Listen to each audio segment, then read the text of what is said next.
Joining me now is Tennessee Senator Marsha Blackburn, a member of the Senate Judiciary, Finance, Commerce, and Veterans Affairs Committee. Senator, good to see you this morning. Your reaction to this. Should Israel have everything on the table, including the nuclear sites? Israel has the right to defend themselves and their people. And Maria, if they say, let's go in and hit these oil refineries, go for it. Because Iran has made about $90 billion in the past year or so selling their oil. If they feel like they need to go ahead and hit these nuclear facilities, go ahead and hit them.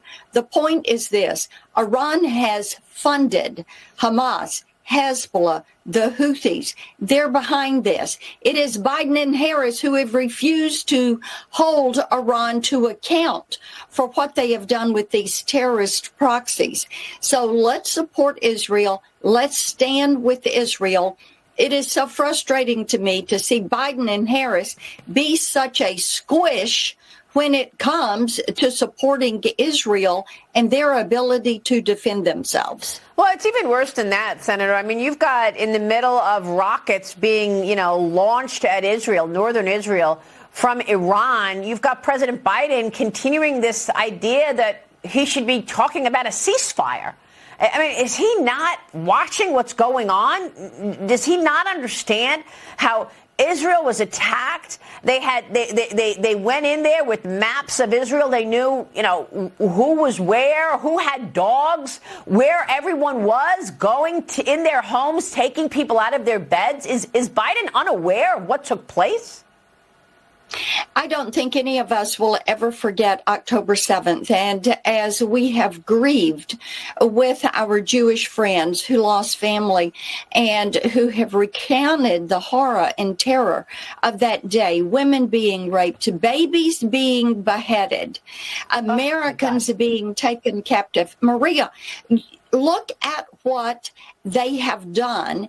And then you have Biden not wanting to fully support Israel or beginning to try to walk this back. And Biden and Harris saying, well, on one hand, but on the other hand, the point is this: with Donald Trump, we had a solid policy of supporting Israel. And Iran knew where Donald Trump stood. Iran knew that if they got out of line, we were going to come at them, and Donald Trump put sanctions on Iran. They could not make money selling their oil. Biden and Harris took the sanctions off. Iran is selling that oil. Iran puts every dollar they get into one of two things. One is funding terrorism. The other is enabling their nuclear capacity because they want a nuclear weapon. Right. And this is exactly what the former Crown Prince of Iran told me yesterday on Sunday Morning Futures, that all of this goes back to Biden and Harris's failed foreign policy. Watch this. Yes. The sanctions have been on Iran, but were they actually enforced?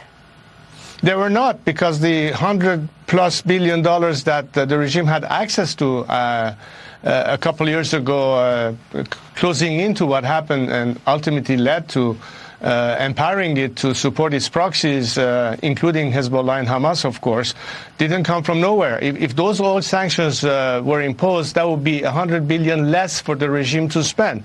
Not to mention, of course, the ransom money for hostages that was also paid to the regime, about $6.5 billion, if I'm not mistaken. And so all of this money is not going to, help Iranian workers who are being not paid their salaries for a long time. Instead, it goes to support the proxies. Senator, I don't understand this administration's foreign policy, and I'm wondering if you believe Kamala Harris will continue this should she be elected. I mean, she's facing criticism this morning from angry Americans because she pledged hundreds of millions more to Lebanon. Okay, Lebanon, at the same time that residents of North Carolina are struggling to recover from Hurricane Helene. I mean, these people in North Carolina, South Carolina, Georgia, Florida, they've lost everything. And Harris posts this on X: I am concerned about the well-being of civilians suffering in Lebanon. The United States will provide $157 million in additional assistance to the people of Lebanon for essential needs such as food, shelter, water, protection, and sanitation. I mean, I know Tennessee was also hit hard, Senator. How is your state faring right now? And what do you want to say about the Biden-Harris response to what residents there in your towns need? And in our state, we have 7 counties that are major disaster areas and communities that no longer exist, people that have lost everything. And on the Friday that my mayors are finally getting a phone call from FEMA, Maria, a phone call. What you have is you've got Antony Blinken and Kamala Harris sending $157 million to Lebanon. This is maddening. You've got DHS saying, well, we're out of money. When Homeland Security is saying that, and they've spent $1.4 billion since 2022 taking care of illegal immigrants. They spent $780 million out of the Emergency Food and Shelter Program for illegal immigrants, but we can't get immediate assistance for Tennesseans who have lost it all. Right. This is infuriating. It is infuriating. It is insulting. And it sounds like they lied again when they said that they didn't clean out FEMA money to send it to the illegal migrants, because we heard KJP, Karine Jean-Pierre, lay it all out 2 years ago in 2022. Right. Watch this. Watch this. FEMA regional administrators have been meeting with city officials on site to coordinate available federal support from FEMA and other federal agencies. Funding is also available through FEMA's Emergency Food and Shelter Program to eligible local governments and non-for-profit organizations upon request to support humanitarian relief for migrants. We'll continue to do what we can as a federal government to support these cities as we rebuild our asylum processing system after it was gutted by the Trump administration. Can you imagine lying in your face? I mean, she claims it was gutted by the Trump administration. They gutted it. They gutted the FEMA emergency money and sent it to the illegals, and now they're denying it all. But we just heard KJP explain it in 2022.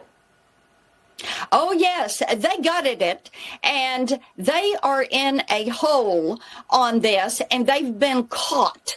And it is that old thing. They start telling a lie, and the lie comes back around, and now it is catching them. Maria, we know that this administration's policy is America last, and they have proven it, whether it is dealing with Tennessee, North Carolina, Georgia, South Carolina.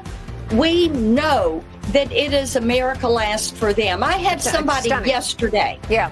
It is stunning. And they were talking about how they cannot believe that they would send $157 million to Lebanon when we have people, the roads are out. They can't get food, water. It's unbelievable. Senator, thank you. We'll keep a spotlight on it for sure. Marsha Blackburn in Tennessee. Our prayers to your constituents. Stay with us. We'll be right back.